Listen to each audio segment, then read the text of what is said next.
All right, so we are in here. We're in here. We're in here. Yes, I see. All right, we are in here. Good night, good night, good night, good night, good night. Welcome to Fatherhood Think Tank. The evening with fathers to talk about current events, talk about present events, past events, things that affect us in our community, being able to hear the voice of a diverse group of fathers talking about things that affect not only the men, but the fathers, their families, their communities. So I'd like to welcome everybody here to Fatherhood Talk. I'm Ron Osborne Williams, the Fatherhood Talk host, I guess. Now, every day I come up with a different name. I don't know. Today I'm the host, I guess, the host. Tomorrow I'll probably be the maestro, and then, and whatever. The conduct. Oh, you know what? I'll be like Harriet Tubman. Let me be the conductor. All right. Yes, let me be the conductor. Yeah, exactly. And we're gonna meet our fathers for the night, and then we're gonna go into our topic. Fathers, take it away. Okay. Elder Thomas Alberry, father of two grown kids, grown young adults, male and female, and I'm a grandfather of 7. 2 young men and 5 young ladies. Welcome, welcome, welcome. Hey, good evening, gentlemen. My name is Lionel Lightborn. I'm the father to, no, I'm messing it up. I almost forget. My normal saying is I'm the father to a tribe. Right. So I'm a father to a tribe of 7 young adults, 4 young men, 3 young women, and 1 granddaughter. So it's always a pleasure to be here and to see what nice topic is going to bring out. Yeah. Good evening, everybody. Gene Robert Bernard, father to 2 young adults, 1 male, 1 female. Well, I can we say that without getting canceled? Yeah. Okay. Here we go. Then we get started early.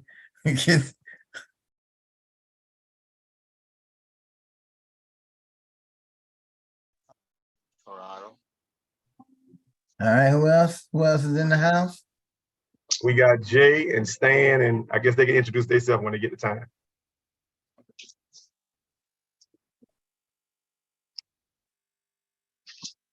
Well, I don't want to hold us up, but let me just and they can, guys, when you get ready to speak, you just introduce yourself and tell who you are. Now, tonight's topic is interesting because it was our last topic of this series when we got our list of topics in. This was the last one, and it's strange, this is, I always say God works in mysterious ways. So we did 2 other topics the last 2 weeks. Then we missed last week. And then we end up coming this week with this topic. And when I looked at it and when I paid close attention to what the topic was, I realized the topic is protecting disobedient children from dysfunctional adults, right? And what I say is, these topics, man, we come up with some stuff and it seems so out of the world, right? Until the lady went into the restaurant to get her some food, and the guy punched her in the face, and her son came in and shot him. And what made me think of, what I thought about is, hey, someone saying, well, how's that relating to what we're talking about? But I think it is a very clear example of, in many instances, for me, the way I look at it is why, as fathers, it's important for us to really be active involved, supporting the children, our children's mothers, if they willing to allow us, our wives, our significant others, and not leaving decisions up to our children, who are sometimes influenced by society and then over emotionalized by the structure of maybe their home, of how things operate. And if people don't know what I'm talking about, and they really don't know the event, so a lady, a mother and a son pulled up at a local restaurant, like walk-in carry-out restaurant in Chicago. The son didn't get out the car. The mom got out the car, went into the restaurant to get her food. At some point, she got in an argument with this 32-year-old guy, who, you know, we don't know what argument it was, but when by the time you see the video of him and her interaction, he is telling her to shut up. Oh, wow. She is continuing to talk. He's telling her to shut up. He tells her, he swears to God, he tells her he's going to punch her in the face if she doesn't shut up. Then he said, "Oh, my grandma, if you don't shut up, I want to punch you right in your face."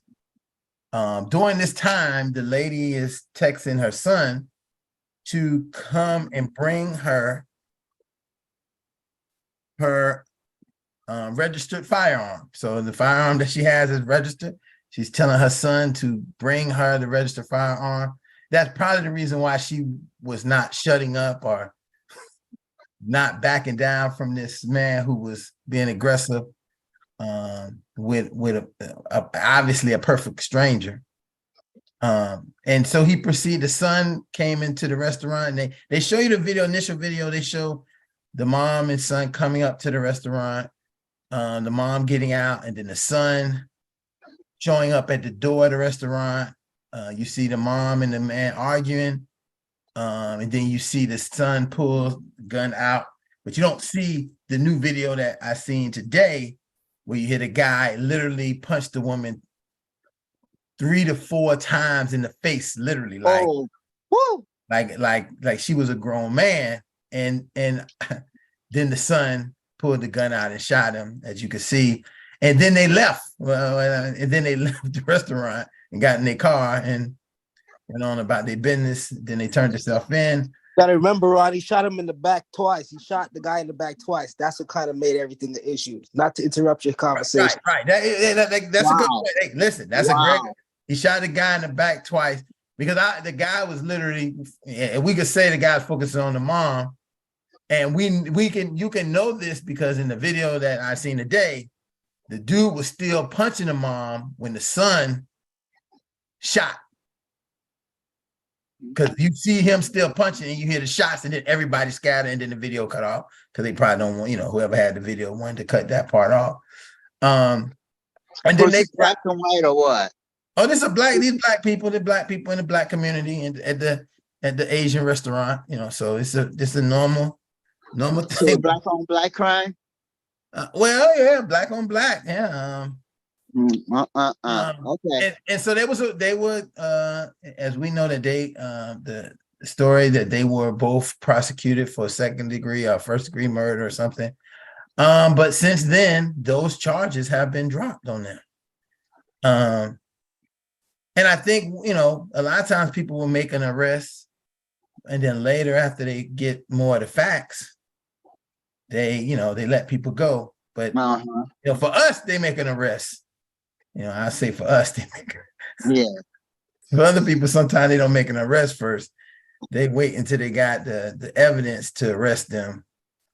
And for us, they arrest us and then try to find the evidence. So I'm throwing that out there. I know some of you guys have seen it and maybe thought about it and talked about it. And it was a really touching topic for me because it was a very hard place to think of this son and his mother somewhere. And even now, and I say social media, man, is really out of control. Despite what this brother was doing and punching the woman, the kind of social media things being said is is completely unacceptable, just disrespectful. You know, there was Well, I saw the memes. The memes like he went to get a burger and left with wings and stuff like that. So yeah. it's really There's another terrible. there was another one that said that Whoa. he squared to his grandma, and in 3.7 seconds he was with her. Yeah. You know, and you just you know, and I only saying that because you think of this incident that the people were making these same kind of jokes a couple weeks ago about the people in the submarine and people getting upset. But we have a very serious issue, I think, based through social media, people having very little regard for people dying because they don't, it's not real. I would say maybe because it's not realistic to them. It's just like a movie, like something on a movie. It's not somebody they really know. So they, you know, it's okay to maybe get a laugh from it and get some likes from it. But it's not, I mean, I never think it's, you know, a human life is a human life. Even a low down, dirty criminal killer, they're still a life to me. But that's just me. So let me throw it out there to the dads. What do you think about that? Are we thinking about, I know the first thing, and I'll say this, I'll just say this and I'll shut up. First thing I thought is, I wonder where this young man's father is. All right. And I'll leave it like that. Go ahead, fellas. Well, I'm going to add to what you were saying, because a lot of times you say society, but in this case, the influence was the mom.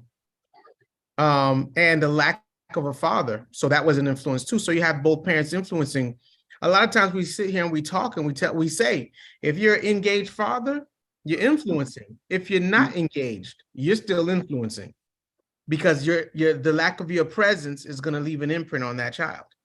And so I think in this case, the mom texting the son to bring in the firearm and choosing to continue to engage in this man, where if we're looking at a good example, and I'm not trying to place blame, but if we're looking at a better example, it should have been her backing away from the confrontational situation, saying, you know what, this is not worth it, because it could have went several different ways. You see what I'm saying?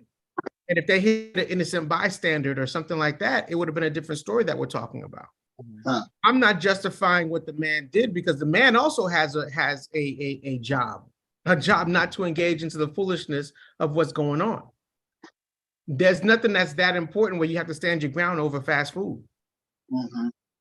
I think out of context, because I've seen and I've been listening to the commentary on it. I think that they knew each other. Oh, they do? Yeah, I think they were involved with each other.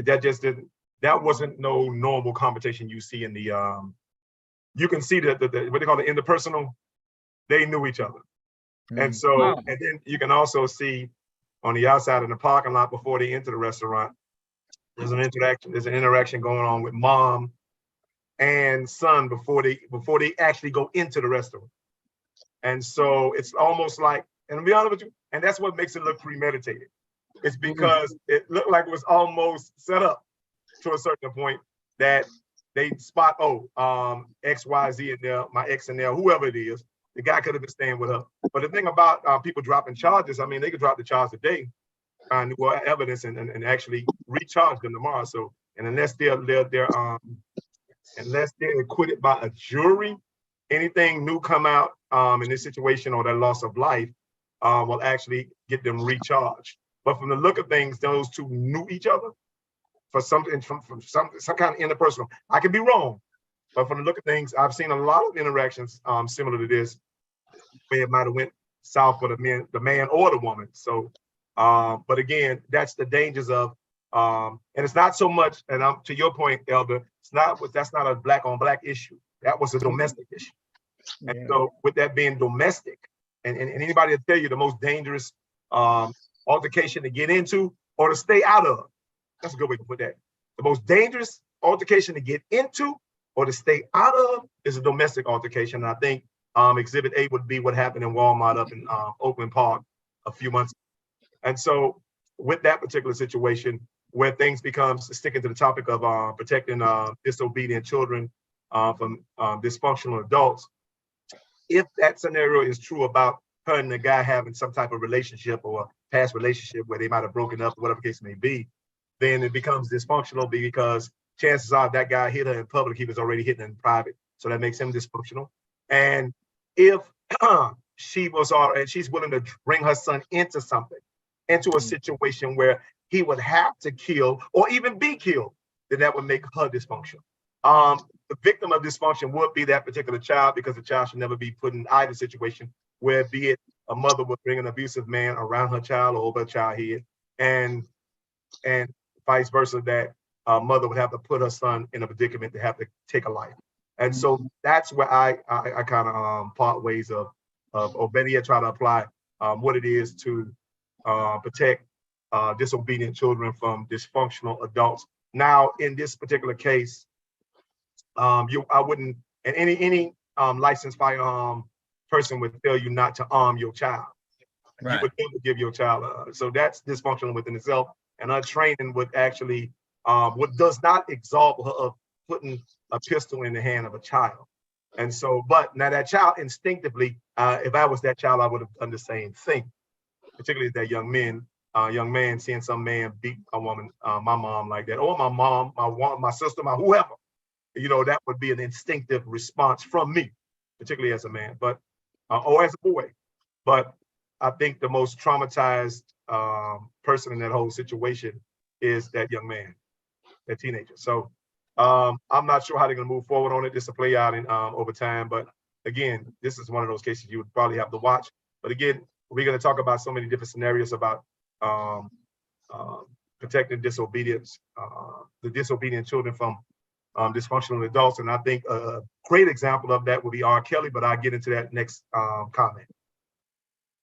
I think, you know, I'm listening to what you're saying, and Lightborn, and I think that you're 100% right with that, with the traumatization of the child, because you put them into a situation of making I won't even say a grown-up decision, just making a godly decision, right? Taking another man's life. And so the trauma that's going to come along with that. But then and I want to bring it back to just the social trauma that he's going to go through. Because imagine going for a job, them looking at a background. You were in trouble with the police. You was a firearm. There's a lot of jobs you're not going to be able to take. A lot of jobs you're not going to be able to get. It's a future that can potentially be taken away from you, especially if you were in a position for excellence. And so a lot of times we as parents have to start thinking about, it's not about us anymore because we're living our life. It's about the child and how we can help them live their life and be successful and fruitful. Well, a great example of what you just said was our Broward sheriff. He was, when he was running for re-election, with the case they brought up against him, which is completely justified. But in his particular situation, he was actually protecting his home from a young man that was actually trying to break in and do them harm. I think at that particular time, he was babysitting. He might have been like 13, 14 years old. And he had to kill, notice I said he had to kill an intruder. And so they tried to bring that up again. And keep in mind, this is a guy with a clean record, Black young man. He's at one of the highest positions in Broward County. And they bring up something legitimately against him, not even illegitimately, but legitimately against him, that everybody know by any standard that he was more than within his rights to protect the sanctity of his home, particularly if he's babysitting younger siblings. And so these are the different things. But then I think what we have to, and this is the realistic, because when they said the location this happened, my mind went realistically in real time to scenarios that, okay, what if the young man they killed, what if he got sons? And then what if he's in the gang? Right. And then you understand? And then the south side of Chicago, which is gang driven. So what's the level of the young man he killed involvement in gangs? What's the level of and the functionality of the family he's in? And so now you put that young boy in a situation that your son may not even been involved in gangs and stuff like that, where you guys may have to move immediately just on retaliation alone, because we don't know who loved that young man. And as bad as people can be, they still got people who love them that will still ride for them as well.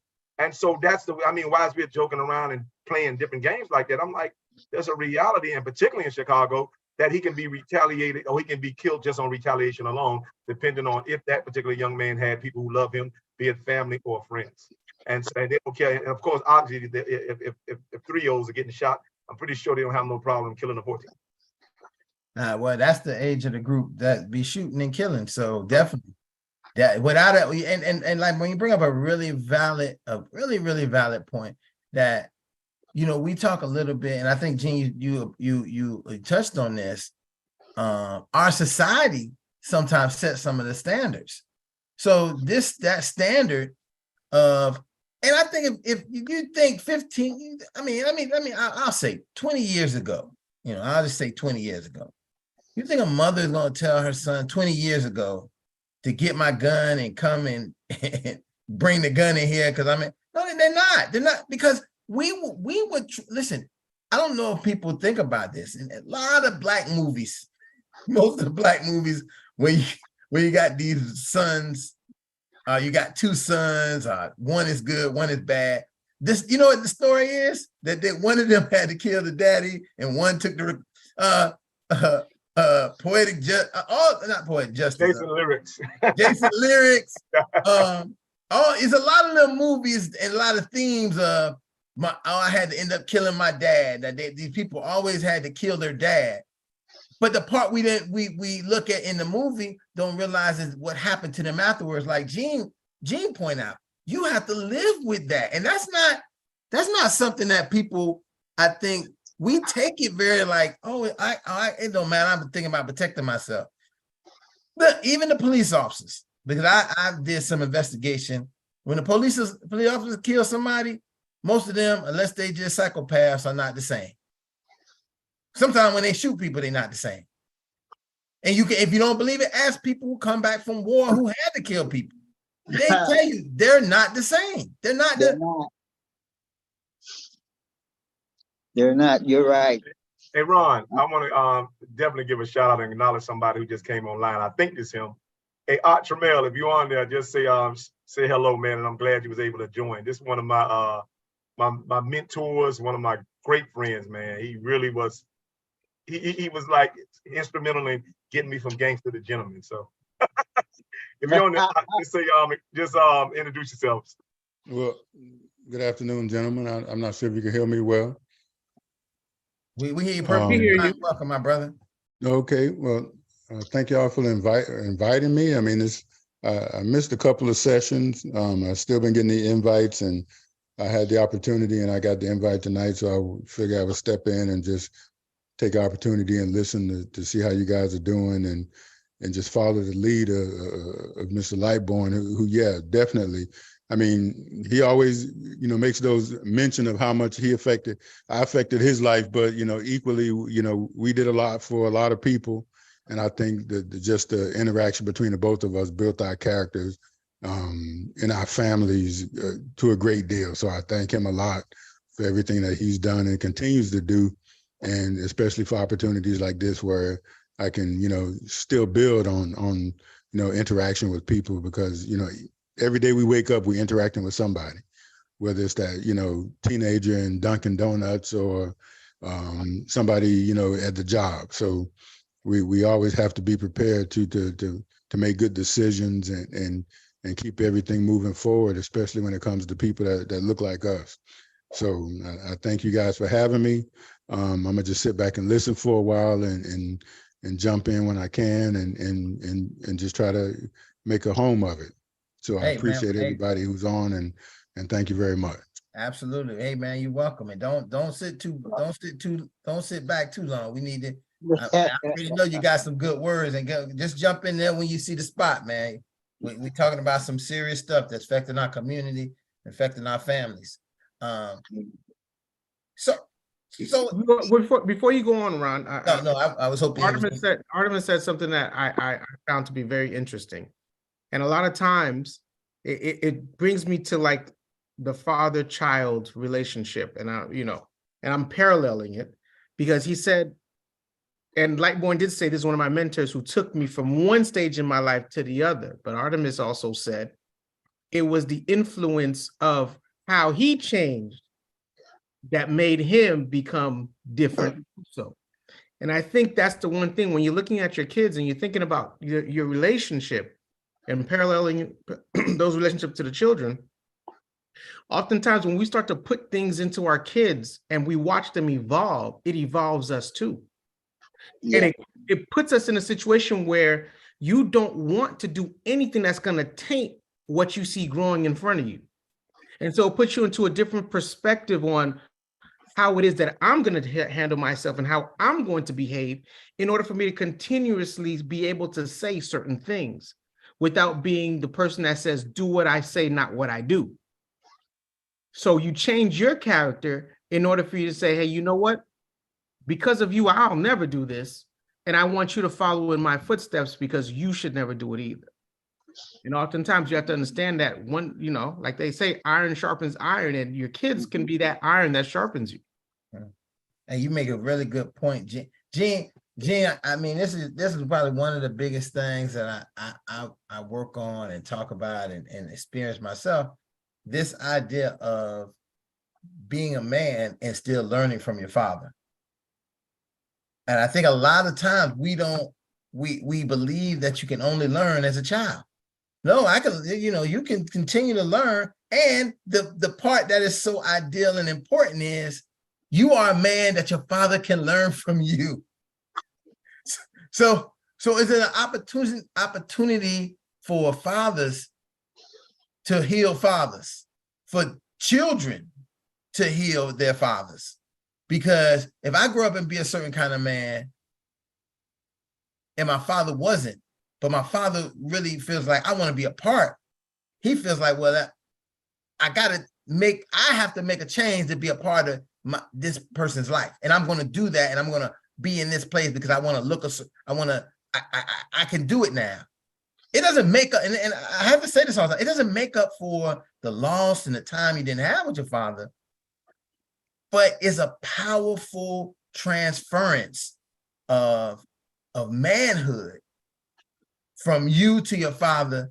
And then what you find out is that all of that deep down knowledge that he got, that you missed, the game and all that game that you missed early in life, he can come back and give it to you now and make you a better man, a superman, as I would say. You already became a good man. You became a good man. You're trying to be a good father, but now you about to get the game double fold and have a friend who is always going to be a wise counsel. And that's a big part of what and I know, hey, we always love our mamas. Our mama will be there, but it's something about the wise counsel of your father, even if he locked behind the bars and never getting out. But you know what I love about it, and just the power of fatherhood, right? And I'm trying to because again, we're sticking to the topic of protecting disobedient children from dysfunctional adults. What happened if we reverse that and say you reverse the very topic that we're talking about, protecting disobedient children from dysfunctional adults, right? Let's say we reverse it, and that's disobedient parents actually produces dysfunctional children, which is actually psychologically true. You understand? And so it's amazing how this whole topic is so interchangeable that you can be a disobedient parent and give birth to a dysfunctional child. You understand? Simply because you weren't ready to have a child, so boom, you're either absent or you're just so agitated, and this can go either way for be it mother or father, that you just always having regret with that child. So guess what? You're dogging that child out, even though you're there every step of the way, not really speaking life into them because you thought them being there caused depth to your dreams. You understand? And so the way about this, and there's so many, this thing has so many tentacles on it. I just can't wait to talk about all of it. So, Lightborn, man, you hit it, because I was gonna mention that a little bit later, but I might as well do it now, because what do you do when you're that dysfunctional person in that child's life? You know what I'm saying? And it's you have to recognize who you are as a person and how what you're doing is affecting the child. Because until you realize that, you're gonna continue to be that dysfunctional parent, raising a disobedient child, and even in reverse, being a disobedient child with a dysfunctional parent. I don't know if I reversed it right, like Lightborn did. He has this eloquence with it, but yeah, it's what happens when I'm the problem? And how do I recognize I'm the problem?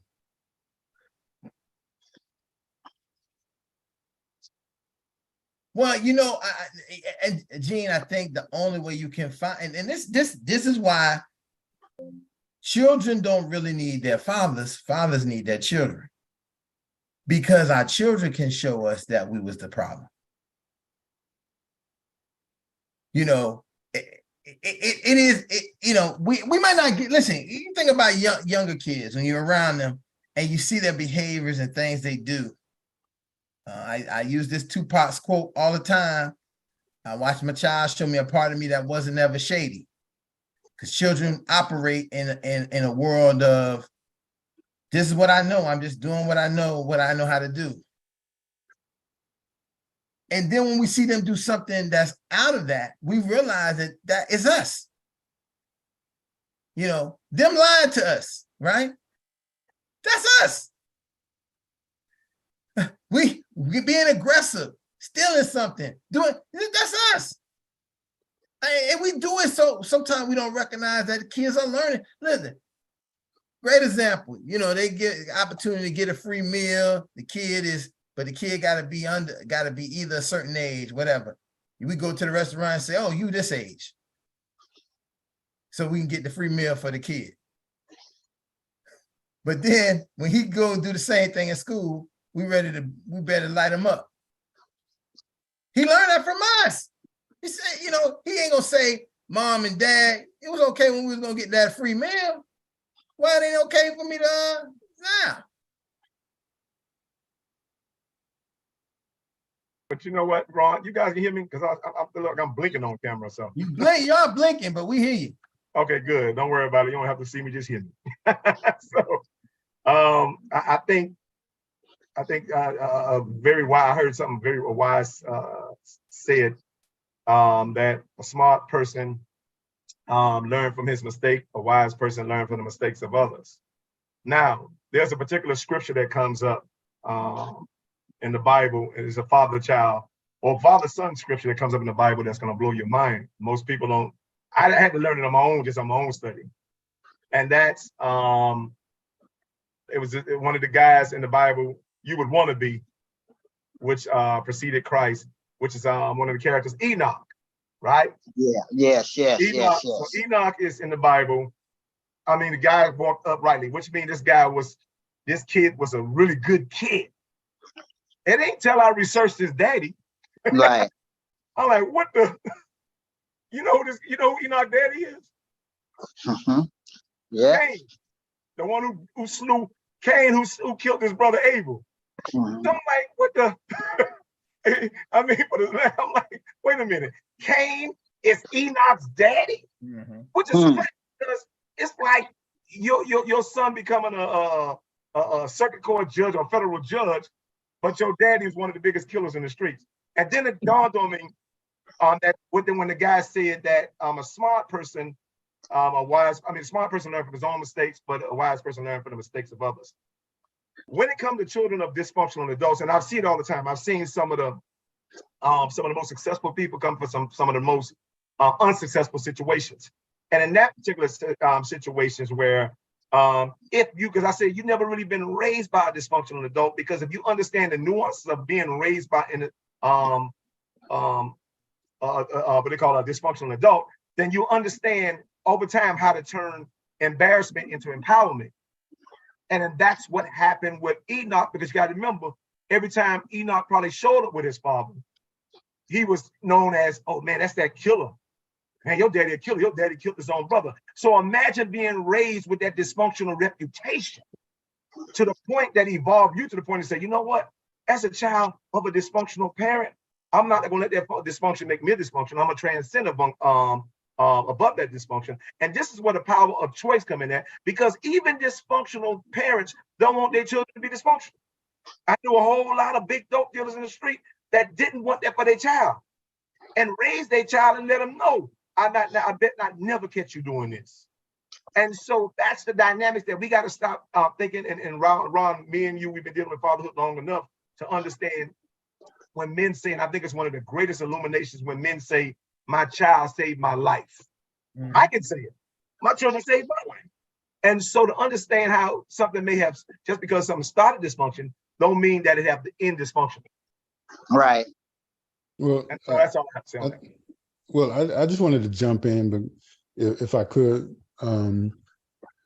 because what I'm hearing is that the nature of what this group is doing is one of the I guess the resolutions to where we all have to be. And as men in general, we have to look at that every kid is looking at us as a father figure. When you go in a supermarket and the single mom is trying to reach a cereal box, and you can reach up there and grab it for her and say you're welcome. To me, that represents, even to, we don't know if that lady's a crack dealer or she taking that box and go sell it in the projects or whatever for another 30, 50 cents or whatever to get another hit. But as long as we're representing and keep that revolution going, then we can present even to those dysfunctional families or single parents or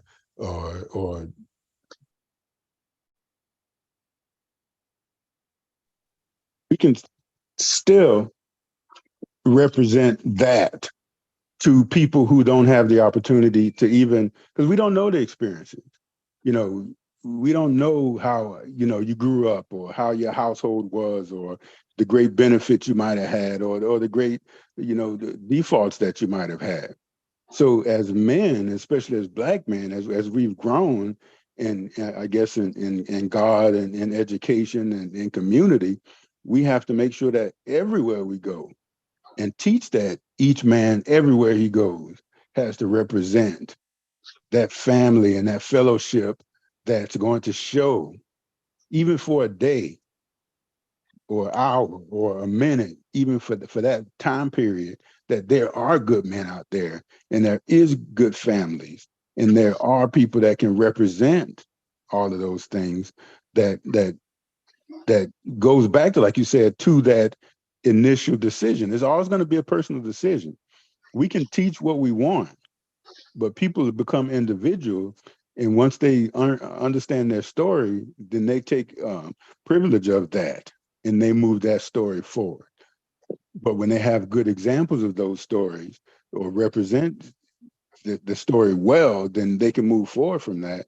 And I think that regardless, we're going to have to, and just even this small group that we have here that boulders over into a history of interaction, then we make those benefit and we make those changes, and people start to see that in their lives, and it's just like, and I'm sorry to bring myself back into it, but the best thing about anything that I've done has not been a salary, has not been recognition in the sense of a diploma or a extra plaque or anything like that. But when I could get a kid that stops by and says, "Hey, aren't you that guy from, and you did the greatest thing, or that group helped me do this, or now I'm an attorney, or now I have my own business, and it was because that summer we spent together."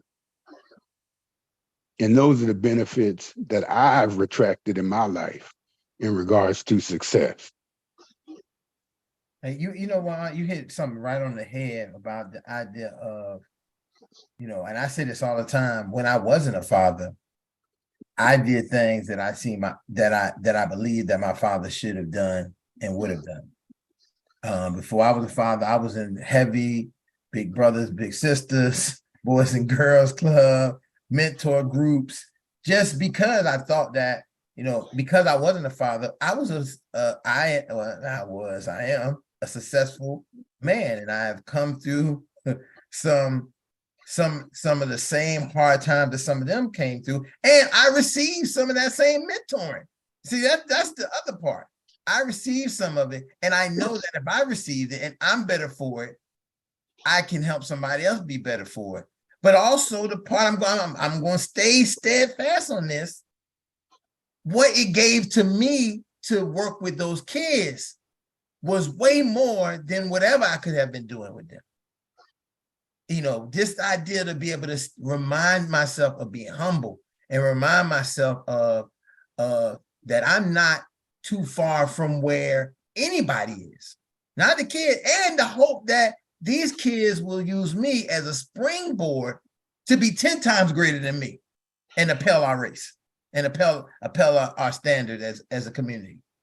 That's where it really comes from, because that's what dads normally want to do.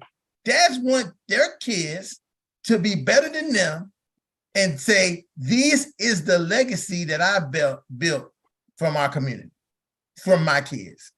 And if we and I love the idea that if we don't have our own kids, we can still do it in our community. That's right. That is true. You know, without realizing you are doing it in your community, because think about your community as it was structured. Everyone had their story, especially if you guys were a close-knit community. So you knew everyone who was there, at least back in the day. I know times have changed now. When you had that village mentality, you knew everybody. So everybody had their own type of influence, and you had those people who you were like, you know what? Yeah, you know, I don't want to be like them. You know, and when you're looking at the adults. So you had your pick and and like they said, your choices on which direction you wanted to take. And I think, you know, with the right influence within the home, and going back to how we started this out, when you have the right influence in the home, society cannot really dictate too much of what's your turnout's going to be, because of the fact that you have that foundation already built.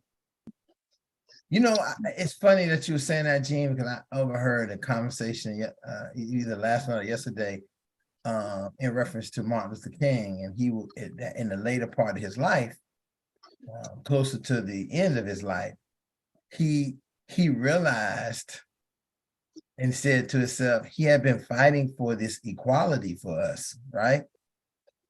And wanted us to be equal. And that it almost backfired because we fought to leave our own communities to be in all these other communities, and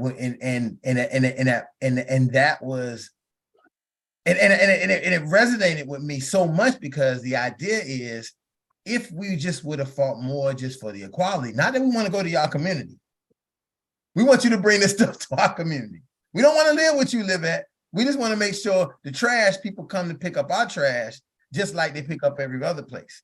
We want to make sure our libraries is filled with books, just like every other library filled with books. We want to make sure our teachers are able to teach at our school. We won't need to come to your community.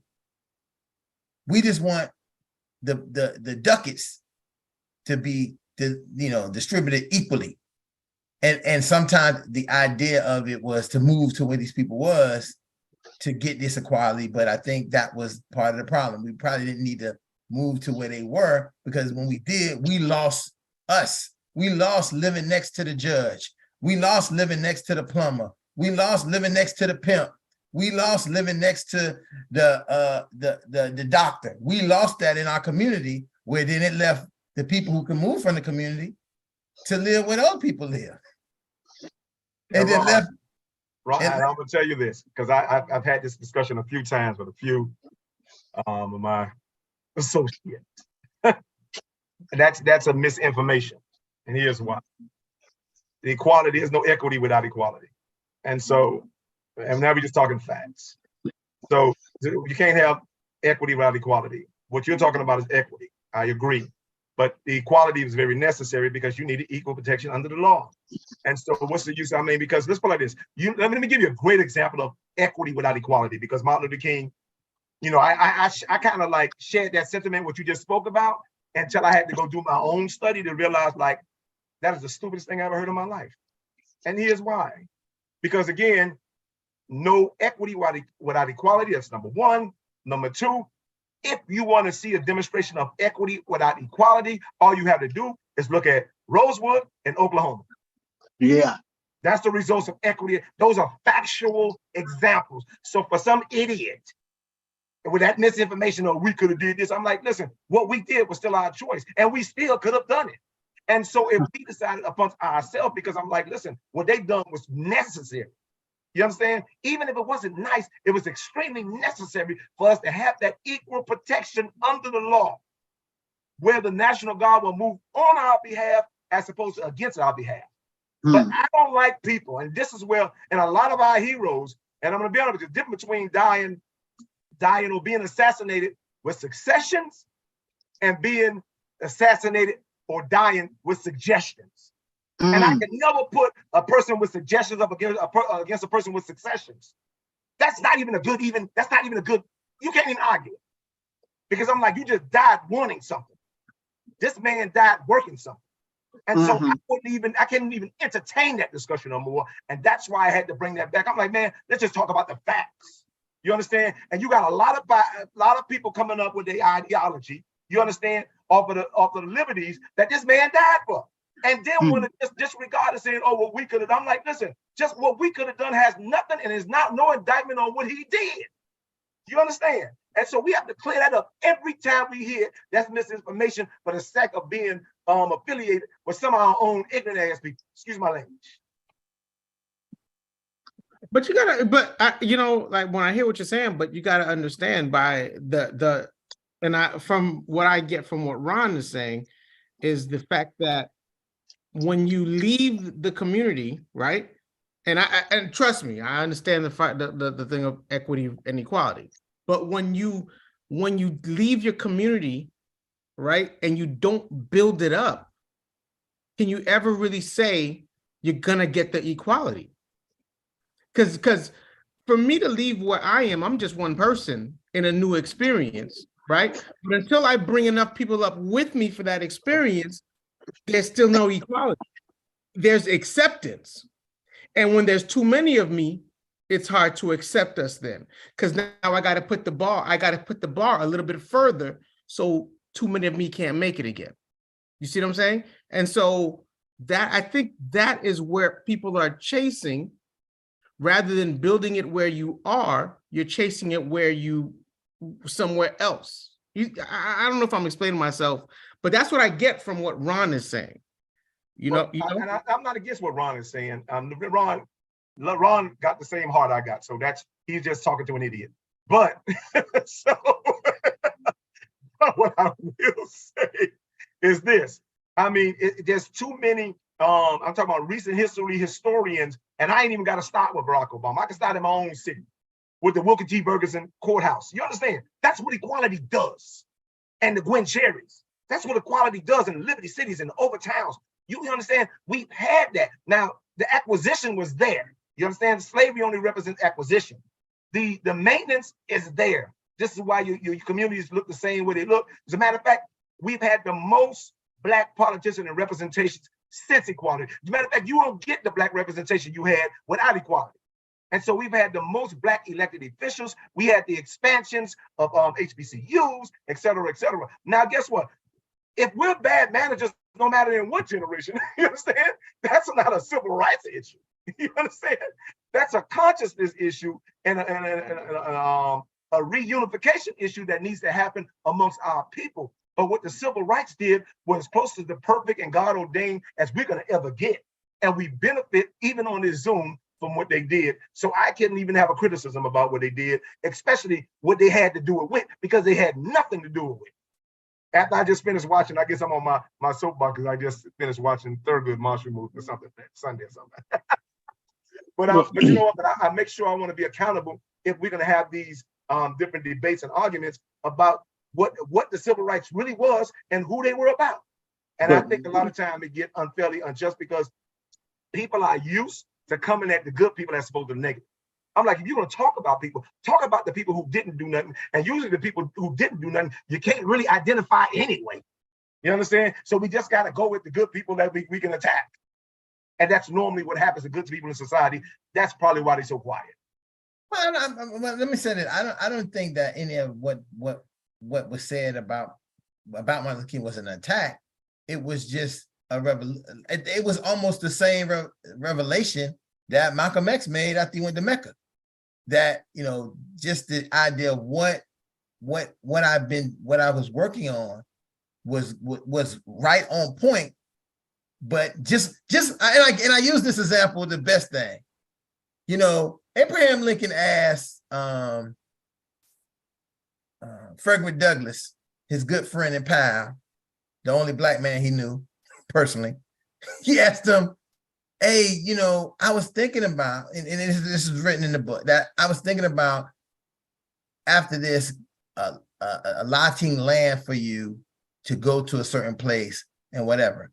And Frederick Douglass' argument was no, because we need to be equal. We need to live hand in hand with each other in a country, or else it won't work. And that's what sometimes I think that's what happens, because what would have happened if he didn't speak to Frederick Douglass and Frederick Douglass didn't push that to happen? We could be, you know, there's a good chance that we could have been worse off than the native people. See, it's all about whatever could have happened. We don't know what could have happened, but we do know this, and you said it very clear, Lightborn. We got people who's supposed to be pushing the mantle, and they stand in Miami Beach. That's our problem. We got people supposed to be pushing the mantle. They don't stay overtime. They don't stay in Liberty City. They stay in Miami Beach or Aventura, talking about they pushing the mantle. You're not pushing the mantle if you're not where the issues is for our people, because you would make the standard for where you live better when you live there than if you don't. You know, if you, I give it River Bend, I think in Fort Lauderdale. I think that's the neighborhood. It floods like crazy. The people, you know, whatever. But none of the politicians live in that neighborhood. Of course not. But when we look at it, it's going to have to go back. And I'm just jumping in between. Oh, you mute yourself. Artist, you muted yourself. And it's really about a historic presence, because everything that we've been given that has been assumed to be the best has been a hand down from something else. So when we look at things, we're looking at things from a perspective of how great they have it or how great they produced it, and I have the access to this. Mm-hmm. So regardless of how or what we get, we're still looking over across the water, across the river, as to what they have. Because they didn't assume us into those communities. They made something separate for us, which is, you know, built on, you know, poor construction costs and poor construction material. But, you know, they're getting mansions and you know, all these houses built on the best of. So of course we have that in our mindset, and when we look at the cars and stuff that we drive. You know, we don't, you know, assume the responsibility of a Hyundai when you can get a BMW for about the same cost. But is it necessary? But those are the things that, even with those communities, when we look at, you know, equality and equity, we'll never have the equity because this country wasn't built with us in mind. Right. And we'll never have the equality is because we're always going to be. You muted yourself again, Artemis. I'm sorry, I keep touching my face to the phone. We're never going to have the equality because we're always going to be a generation or a century behind in acceptance of it. Even if we build our own communities like we built up Overtown and then when we built up Overtown and Little Haiti, and now it's taken over, and now it's Wynwood, and it's like one of the best tourist places in the city. And when you start making that money and seeing it, then they come back and get it. And regardless, it's just a historical fact that something we have to live with in our hearts for until until it changes with the next, I would say next 2 or 3 generations, because no one's going to ever assume the responsibility of understanding that equality means that Western is ours too.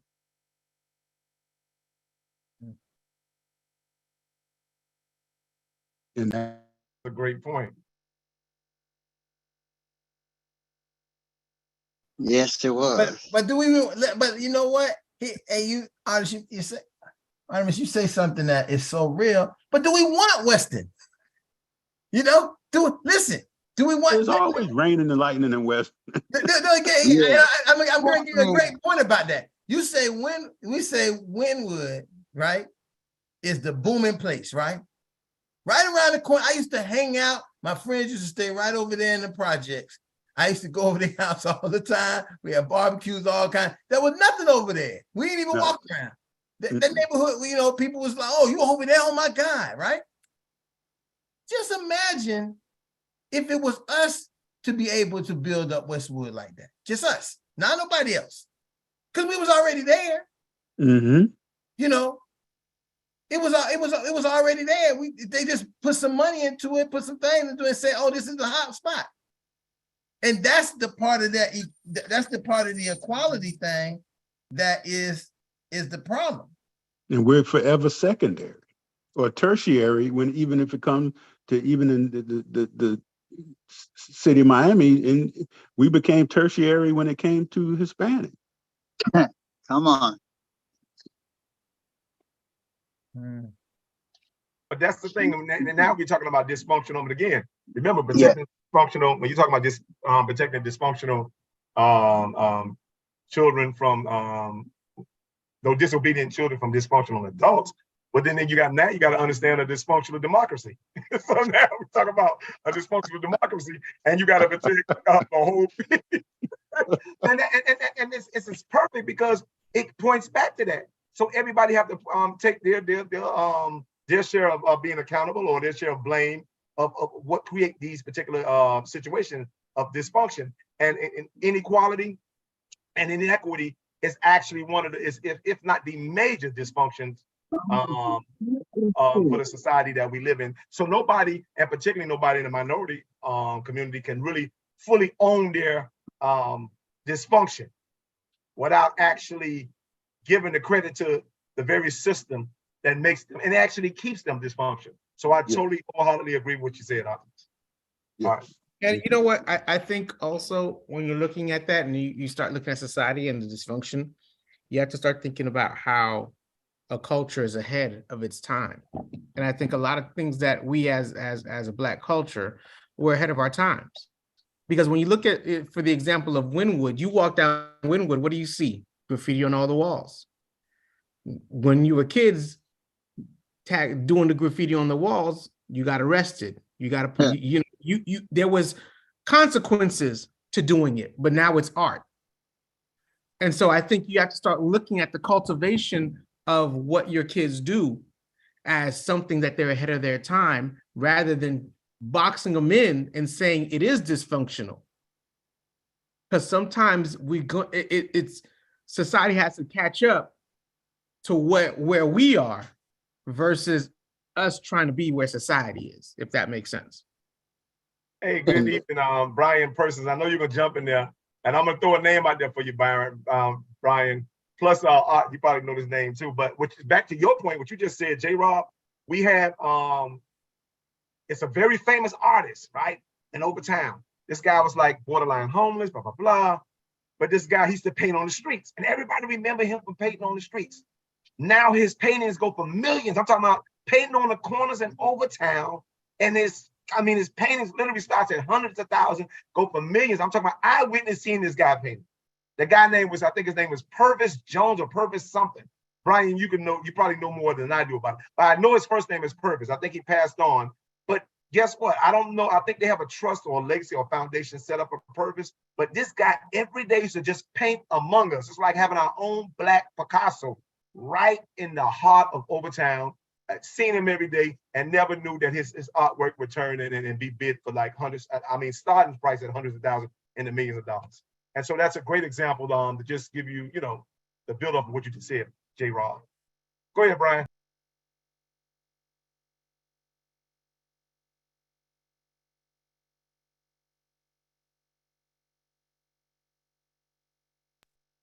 Brian, if you're trying to speak, you're on mute.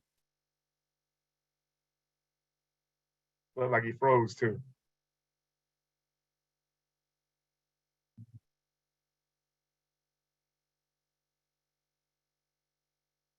I don't see his mic goes on. I don't know. I see the video is on, but Yeah, he might be frozen. Well, he Yeah, I might, think so you can too. see his face a minute, but you know, he might be getting himself together. You know, everybody always do.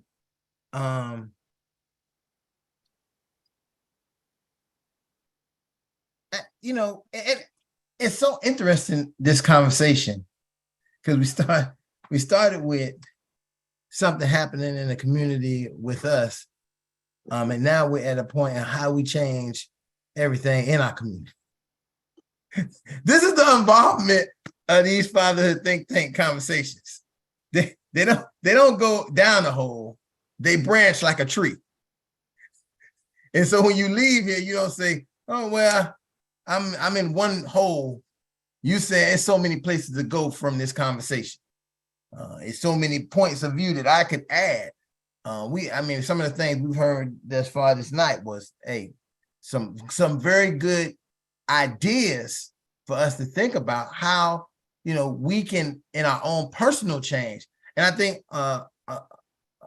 Art said this earlier, that, hey, I'm only giving my personal experience. And I don't want to talk about myself, but all right, I'm gonna say this: we have to only talk about ourselves, because that is where we have the practical based evidence.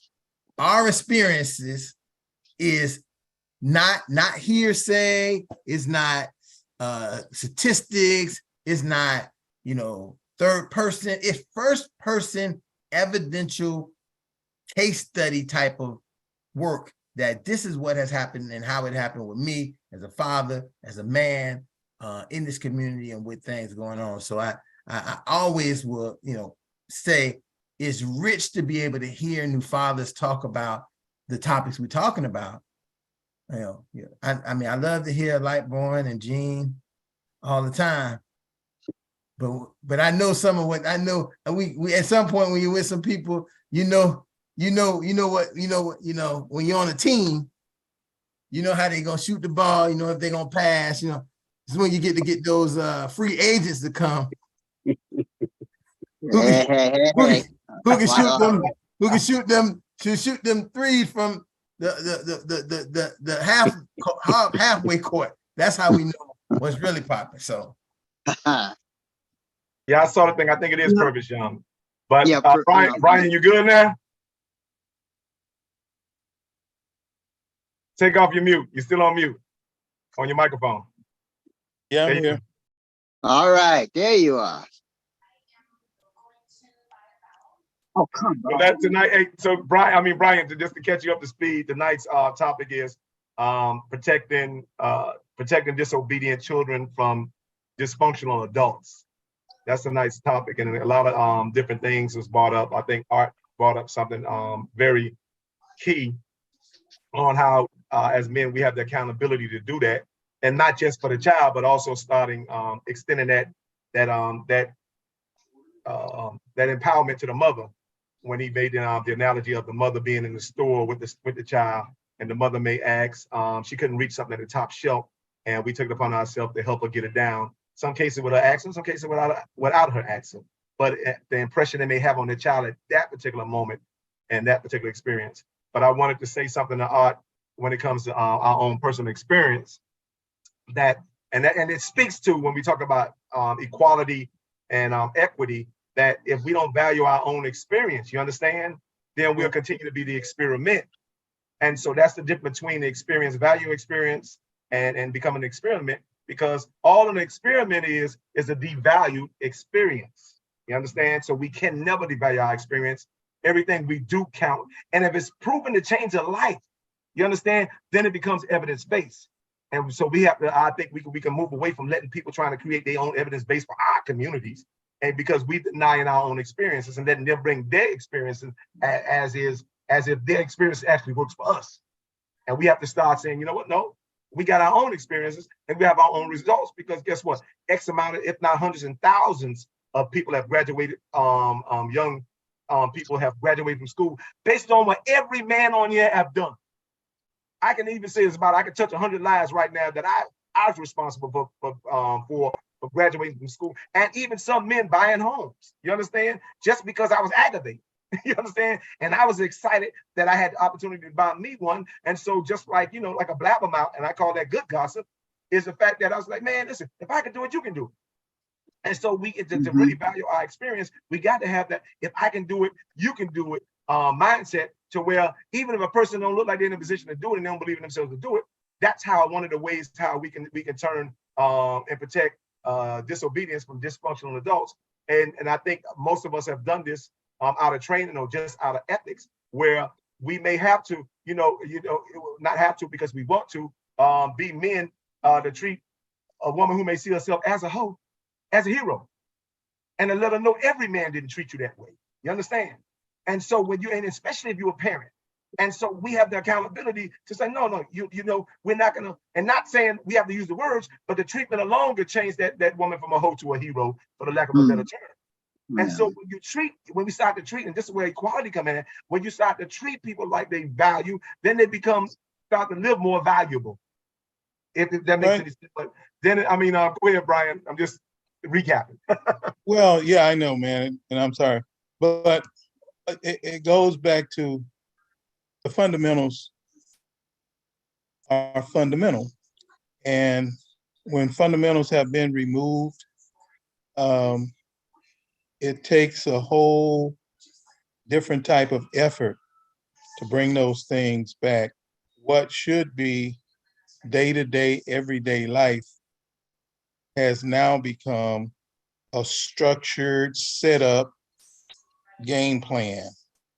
And for a lot of people, that just does not work. And we have to realize that a lot of what's taking place is being orchestrated, man. It's being orchestrated by people who don't want to see what we want to see. They got their own plan.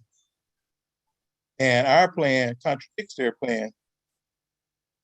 And we have to stop and take a look and say, what is it that we need to be doing that we're not doing, and stop setting it up as some kind of unique, rare structure.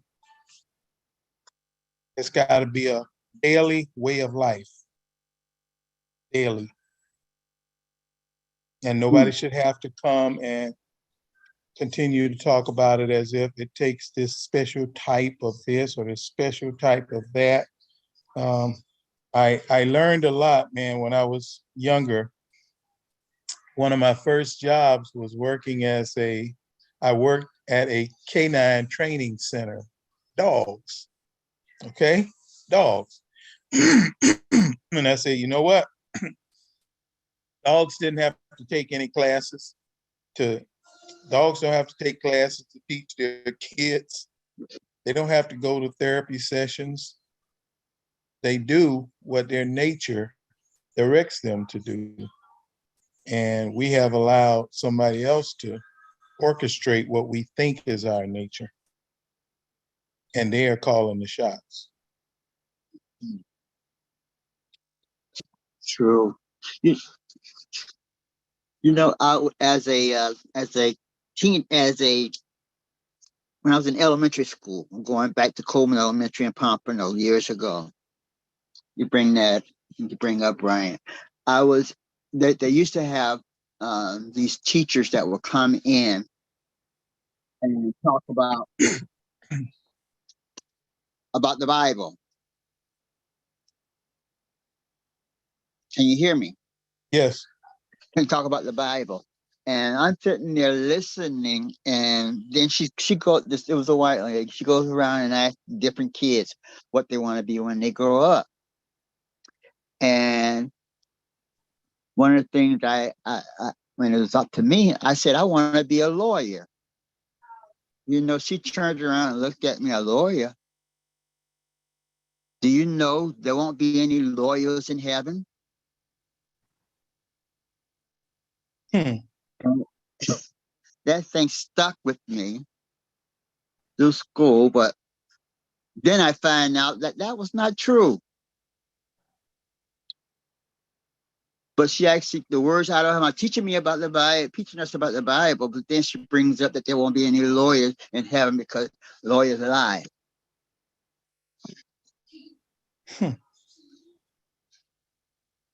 Sound like the original Karen. Exactly. Exactly. That was pretty extreme. I mean, that Yes. that's a rough one, Elder Tom. You imagine, I thought you were going to tell the Malcolm X story, but you told a whole nother, that's a whole nother twist on Yes. that you can be a lawyer. You don't need to be a lawyer because there ain't gonna be no lawyers in heaven. You want to go to heaven, so don't be a lawyer. Wow, that's crazy. That's well. But you know what? That's the level of teaching. I think we have to be at par, and particularly above par when we talk about teaching from any book. You understand? And I think sometimes we teach what they call it, unequally from different books. And so where we may teach at a high level from the math and social study and science books, we teach very low from the Bible and the scriptural books. Because had they been taught equally, you would have known that Jesus was called a wonderful counselor, Yes. aka a lawyer. And you will hear our parents say he's a lawyer in the courtroom, and et cetera, et cetera. And so this is why, and again, we have to be very intentional on every book we teach, be it science, economics, Bible, spiritual, all that stuff. And Yes. I always give my brothers they props on that. My Muslim brothers, even though I'm Christian, their props on being as disciplined and intentional when it comes to teaching from their spirituality, and especially their children. And so I think, and that's another internal. And then I can say internal, but I can't say internal because I think about it. It's a national inequality because the Bible was trying to was attempted to be used to actually keep the slaves docile, when it ended up actually being used to actually set us free for the very purpose it was actually created for. So you can't hide education, you can't control education, you can't dictate education. It's just one of those things, two things you can't dictate is love and education, and that's just a revelation within itself. No, I was thinking about this when you said that about the Muslim brothers, about the Jewish brothers too. I was thinking about how some of them on the Sabbath they walk their children, their boys and girls to the synagogue, and as they doing them, they're also teaching the kids as they walk, taking reference from the Bible, telling us, when you stand up, when you sit down, when you go out, when you come in, you should be teaching kids. And I think that's one of the things that I look at, and I think about us as fathers and grandfathers. Are we doing that with our kids? Are we teach our kids and our grandchildren the things that they ought to know and need to know? Yeah, that's a good question. That's a really good question. Not only are we teaching them, but are we conscious of our teaching? A lot of times, like I said before, we teach our children a lot of things unconsciously. We teach our kids how to lie unconsciously. We teach them how to cheat unconsciously. We teach them anger. We teach them aggression. We teach them oppression. We teach those things without consciously doing it. And so that means that we as men, as fathers, have to become conscious into what we're doing to do the things to teach our kids, to, as I like to say, discipline our kids. And that discipline is teaching and guiding. That has nothing to do with anything. The discipline is teaching and guiding. That means that you have to teach it, and you have to show them how it's done and the way, and show them the wrong way and the right way. and explain to them to understand why. Now you can't say, no, don't do that. And because I said so, don't do it again. That's not discipline. That ultimately might end this as a punishment. Some punishment, but it's not discipline. Your child will not become disciplined. But that's a great example. And just now, it just came to me when you said it like that, that when we're talking about discipline, look at academia. What do they call all of those courses that you take? It's a discipline. ENC 1101, humanities, sciences, math, microbiology, all of the labs, they're all disciplines. And when you just said it like that, how we have to discipline our children through teaching, it just equates. And I've never thought about it like that until you just said it. Yeah. I mean, listen, I said because, you know, the day was grade day at the college. If you can imagine the number of emails and messages I got from kids that say, hey, can I do this? And I told one kid, I said, sir, you have wrote me at least 4 paragraph, almost like messages to tell me about how you didn't do an assignment. When you could have used that same, you could have put these same messages that you're sending me onto the discussion board and got credit for them. But you rather send me a excuse on why you didn't and could I do this instead of just doing what you need to do. But everybody want an A.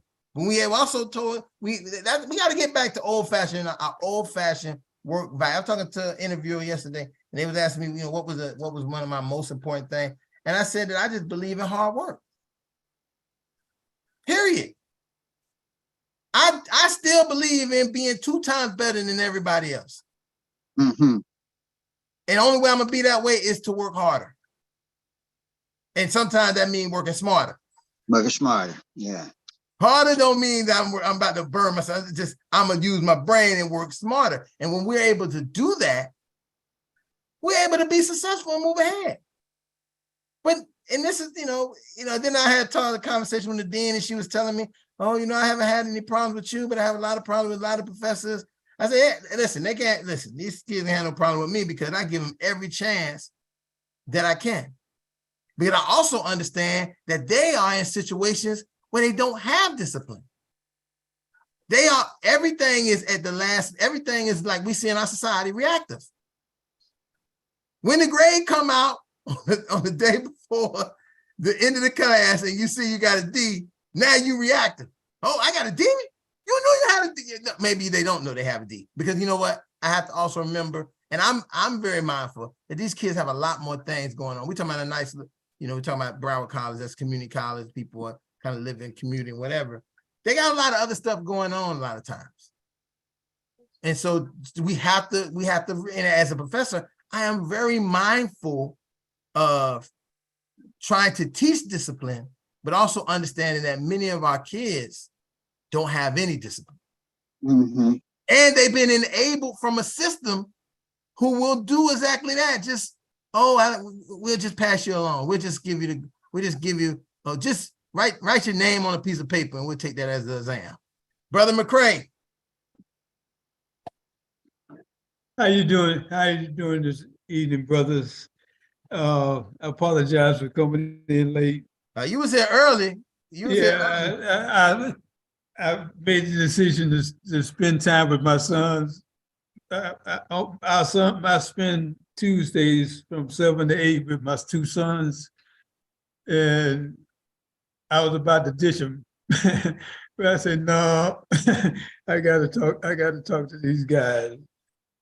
And what you're talking about now, if you don't mind me calling your brother Osborne Williams. You can call me anything, my brother. Just don't call me dead.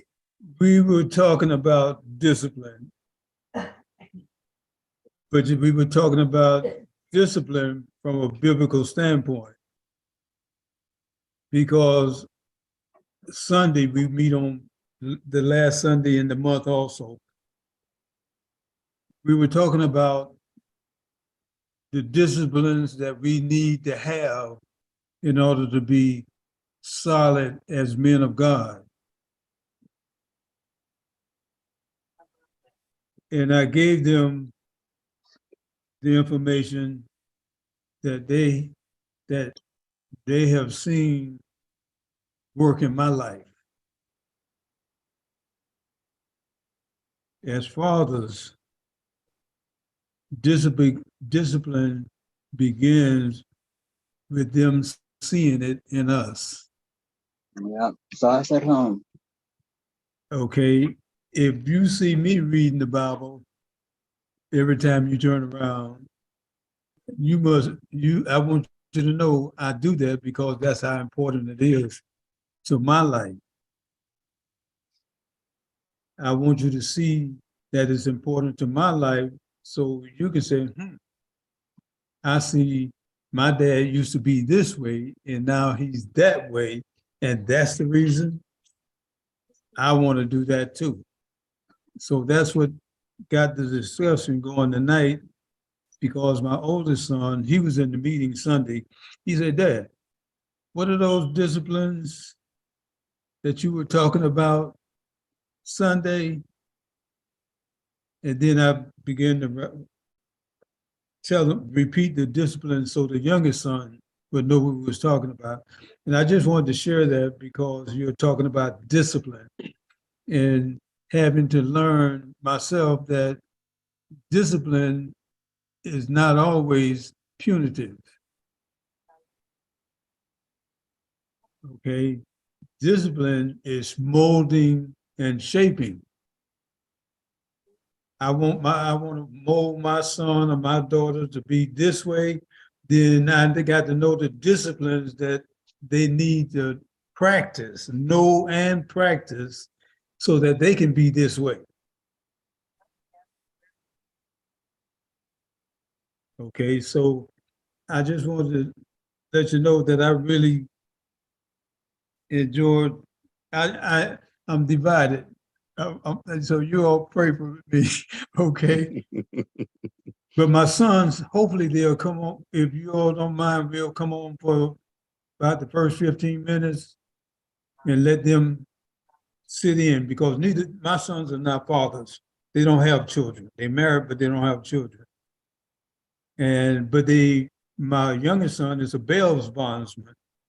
And I'm saying, Eric, man, you're in the best position that you could be in as a man of God to help young men who think that there's no hope. What if they can't get a bond? Then what? So you're in a position to say, hey, man, you know the judge, this and that, whatever. So you're not going to get a bond, but you don't have to be in despair. And then just share with them what you've learned about your walk with the Lord and how it's helped you, giving you hope. So it all centered around the 6 disciplines that I shared with them, so that they could pass it on. I said, you can give this same information to him or her, if that's the case, and they'll have a foundation, to go forward. So I just wanted to share that with the group. I think also when you talk about discipline, definition is very, very important. And it's been said that the greatest tool, the greatest weapon that any group or individual can have over another group or individual is the power to define.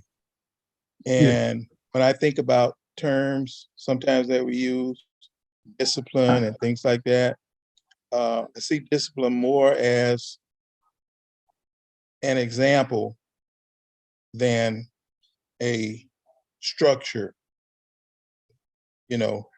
That's where discipline really comes from, because discipline is being taught long before we think a child is able to pick up or understand what they are learning. There's conscious learning and there's unconscious learning. Yes. And I think quite often we underestimate unconscious learning. And unconscious learning takes place long before a child is consciously aware of what they learned. I come from a very large family. My parents had 14 children. Mm. And 11 of the 14 were boys. Wow. They had 6 boys before they had their first daughter. Okay. And my father said something. I mean, the age gap between his kids is the oldest and the youngest was 24 years. Wow. Okay. Okay. Go ahead now. Go ahead. And you're talking about a man who had no real formal education. Okay. But go ask anybody who knew him. Okay. I had people who met my father and asked me if my father, where did he get his PhD from? Okay. And I say, he didn't even have an HSD, which means high school diploma. Okay. My father, one of his greatest statements that he ever made, and he made this even before I was old enough to know it, that he made it, but he made it again as I was, when I was consciously aware. But he said, he'd always said he would never visit one of his sons in prison or jail. And you know what? He never did. And he didn't say that meaning that you're in jail and I'm not coming to see you. He said it that you're not going to prison. Right. Come on. And none of us ever did. Amen. And if you look at the statistics for Black males being locked up, and you say, hey, and they had 14 in one family, and none of them ever set foot in no prison nowhere. And he led by example. People would think, boy, I know your daddy must have whooped up hands day and night. Oh, buddy, I can count on one hand the number of times my daddy whooped his butts, man. He said, well, if that's the way you get things done, after a while, you ain't gonna run out of strength with 11 boys. And he led by example. And there are people who, to this day, who say that your daddy. Okay. Wasn't just us he had that impact on. Had it on a whole bunch of other people too. Thank you so much for that. I know you had something to say. McCray, I'm gonna have to go ahead and put you in detention next week. No, but definitely bring your sons on. We encourage that. I mean, absolutely. We can get on here is very potent. But thank you for that insight, Ron. We had time, so I'm gonna have to do the Johnny Gas ball over here. Well, no, I was hoping that you was I knew you was already on that, but I was gonna jump in there before. I just want to leave us with a powerful message. You know, so often we hear so many messages about fathers and men and their kids. And a lot of times I'm very actively looking to always look for all the not positive, all the typical things that fathers do and point them out. They're not extraordinary, they're not fantastic, not oh wow moments. They're everyday events that people do that just go unrecognized. So tonight, I want to recognize from the NBA draft. And from the NBA draft, I seen myself, because I'm always looking for this now. Every question about anything that happened, the first thing I ask is, where the father is? That's all. My only thing, everything for me is father. People say, you don't care about nothing? No, where the father? Now I tell you everything you need to know, you tell me where the father is. An NBA draft that happened this past week, I watched 20 Black players being interviewed. 20 of them. 17 of them, their fathers were there in their lives. Now, normally they'll be saying the statisticers will tell you, oh, no, the father was there, we don't know. But in this instance, this draft, there were 17 of the fathers right there with their kids at the draft. And I investigated so people don't say, oh, they're just trying to catch up. They're trying to get some of the NBA money now. Since these dads were the driving forces for their kids to be in the NBA right now. They ain't no come along Johnny's. I'm catching up. I'm gonna get some of the money. They were the ones who have disciplined their sons to be where they are right now. And I just wanted to share that and put that out there to us. So we leave not with just this chant that we're gonna do, but we also leave with some knowledge saying that these statistics on us as fathers. No, Ron, no, the statistics, remember, the updated statistic on us as fathers are actually great statistics. And so what you just explained exactly explained what the New York Times and the CDC explained about the Black fathers in the lives of their children. So what you said is exactly accurate to what the CDC said about Black fatherhood involvement in their families. Absolutely.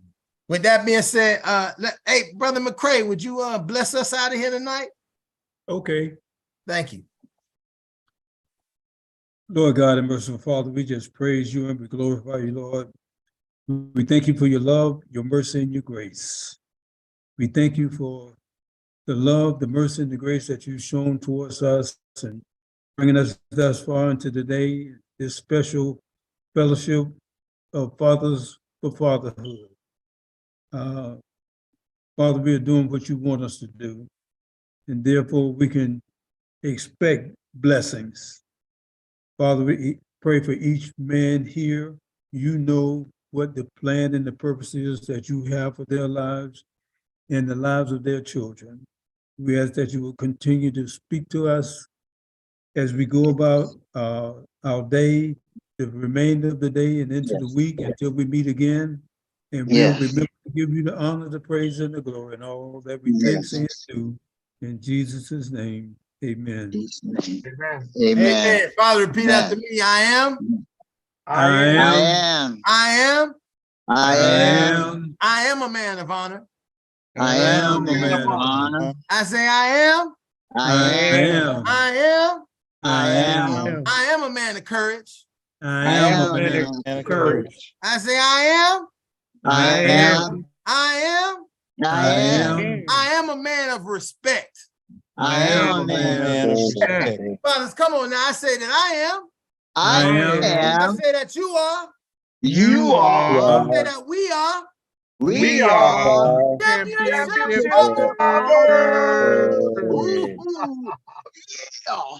just for you new brothers that come on, we do that chant, that chant of aspirations to hold us together, to remind us the importance of our roles in this world, in the life of our children, and our role as men in this society. And again, if you want to, we would do that tomorrow. We'll be having our private Zoom meeting, same link in it, but we'll be talking a little bit more intensely, a little bit more personal type of things that's not for the live broadcast. With that being said, thanks everybody who joined us tonight for Fatherhood Think Tank. Thank all the fathers for your input. I hope that you people got something out of it. If not, look through the video list. You may see a topic that would be helpful for you, your partner, for your friends, for your family, because you have extraordinary fathers giving extraordinary thoughts and figures from based on their own experience. So thank everybody for joining us tonight, and good night, and we'll see you tomorrow or next week.